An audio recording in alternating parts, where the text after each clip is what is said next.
तूने?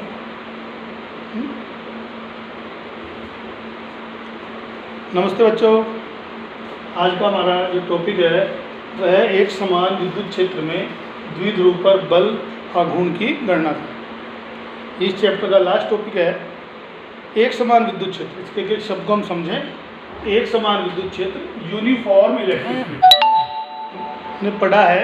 एक समान विद्युत क्षेत्र को हम समान परिमाण की परस्पर समानांतर रेखाओं के द्वारा व्यक्त करते हैं, जैसा कि इस चित्र में प्रदर्शित है।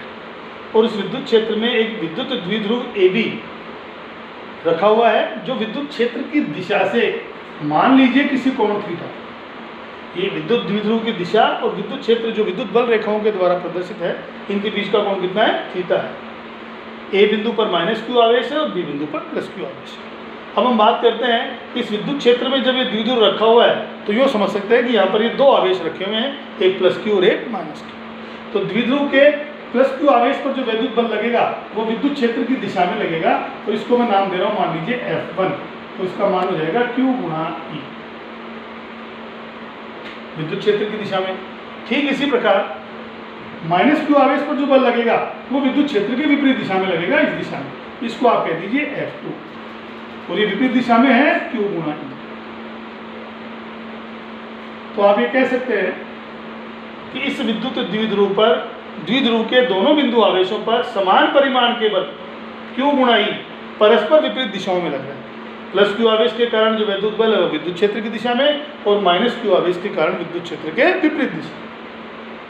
अगर आप चिन्ह के रूप में लिखें तो ये +qE और ये -qE। तो मैं चिन्ह याद लगा देता हूँ, ये माइनस का चिन्ह और यहाँ पर प्लस का चिन्ह। तो जब द्विध्रुव को विद्युत क्षेत्र में किसी कोण थीटा पे रखते हैं, या मैं ये कहूँ कि विद्युत क्षेत्र से किसी कोण थीटा पर न रख करके थीटा बराबर 0 पे भी रखा हुआ है, तो ये दोनों बल इन्हीं दिशाओं में लगेंगे। तो परिणामी जो बल होगा F, वो दोनों का सदिश योगफल होगा। सदिश योगफल लिखेंगे F1 + F। अब हम सदिश विधि से लिखें तो F1 का मान +qE और F2 का मान है -qE। तो परिणामी विद्युत बल का मान क्या हो जाता है? Fr, वो होता है 0।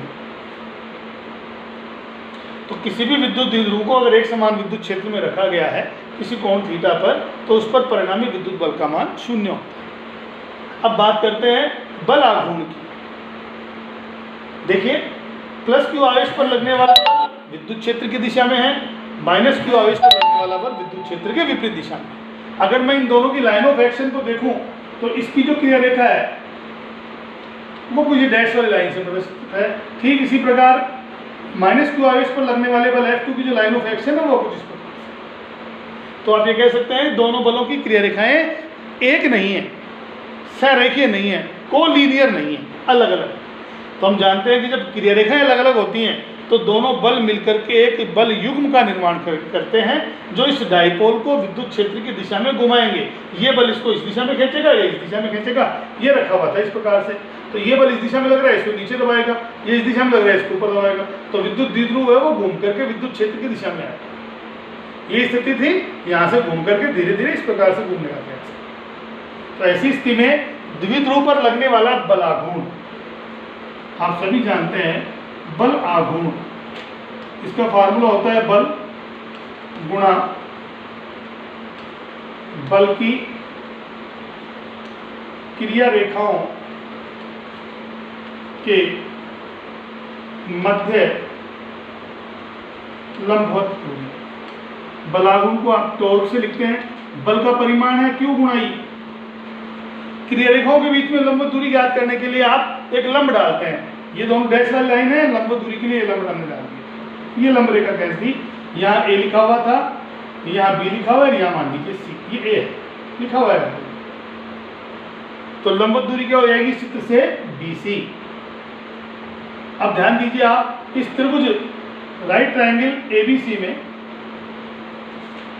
BC थीटा, ये कोण थीटा है, तो चित्र की ज्यामिति से ये वाला कोण भी थीटा ही होगा, संगत कोण है।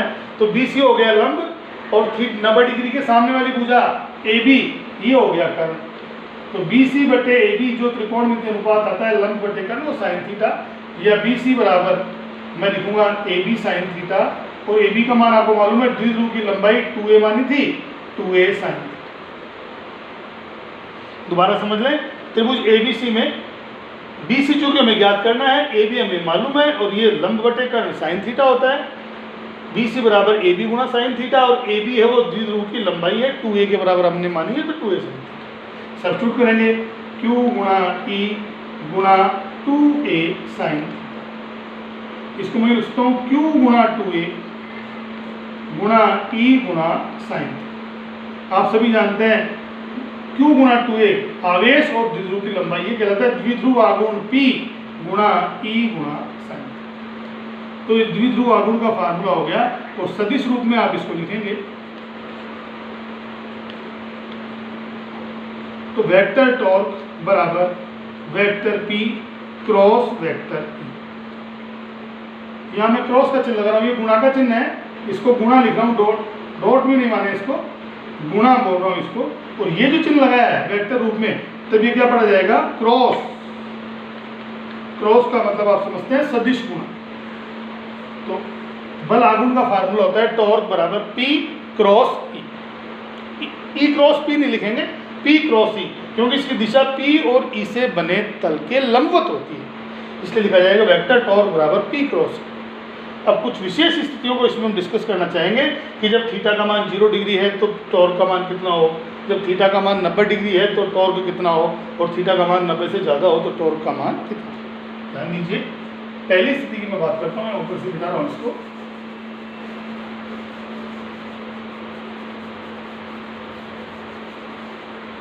स्थिति पहली बात कर रहा हूँ, यदि थीटा बराबर 0 डिग्री हो तो थीटा बराबर 0 डिग्री हो तो आप कह सकते हैं कि साइन थीटा बराबर 0 होगा। अतः टॉर्क बराबर PE गुणा 0 और टॉर्क बराबर 0। अगर विद्युत द्विध्रुव थीटा बराबर 0 डिग्री की स्थिति में रखा हुआ है, विद्युत क्षेत्र की अक्ष के अनुदिश रखा हुआ है, विद्युत क्षेत्र के समानांतर रखा हुआ है, तो उस पर लगने वाला बलाघूर्ण भी शून्य होता है और यह अवस्था द्विध्रुव की स्थायी संतुलन की अवस्था।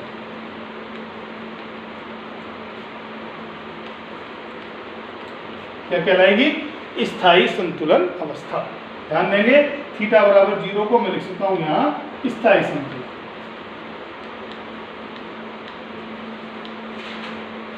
दूसरी स्थिति की आप बात करें,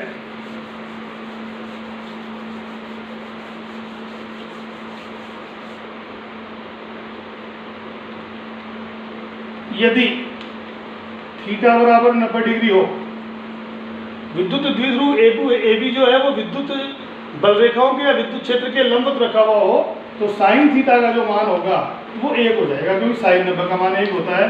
अतः टॉर्क बराबर PE गुणा 1 बराबर P गुणा E।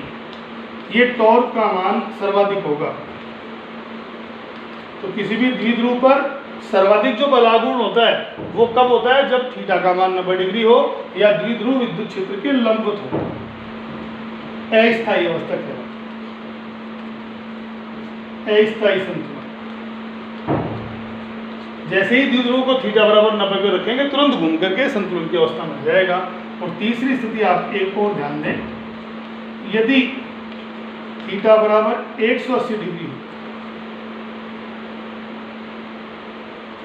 तो साइन 180 का मान भी 0 होगा और टॉर्क का मान फिर 0 होगा। तो ये तीन अवस्थाएं हमको अलग अलग पढ़नी है, थीटा बराबर 0 डिग्री, थीटा बराबर 90 डिग्री और थीटा बराबर 180। इसको अस्थायी अवस्था ही कहेंगे, अस्थायी संतुलन होगा ही नहीं इसमें, अस्थायी अवस्था इसको ज़्यादा ठीक है। ये द्विध्रुव की अस्थायी अवस्था। तो ये हमारा अंतिम टॉपिक था, एक समान विद्युत क्षेत्र में द्विध्रुव पर बल और बलाघूर्ण। मैं समझ रहा हूँ आप लोगों को ये टॉपिक समझ में आ गया होगा। इसके नोट्स आपको अभी PDF बना करके डाल देंगे। इसके नीचे कुछ एक्सरसाइज क्वेश्चन भी दिए हुए हैं पेपर के, और आप लोग उन प्रश्नों को भी अच्छे से करें। बीच बीच में कुछ वीडियो क्लासेज आपको डाली जा रही हैं जो आपके कोर्स में की पहले चैप्टर की हैं, उनको आप रिवीजन क्लास के रूप में और ज़्यादा समझने के रूप में काम में ले सकते हैं। धन्यवाद।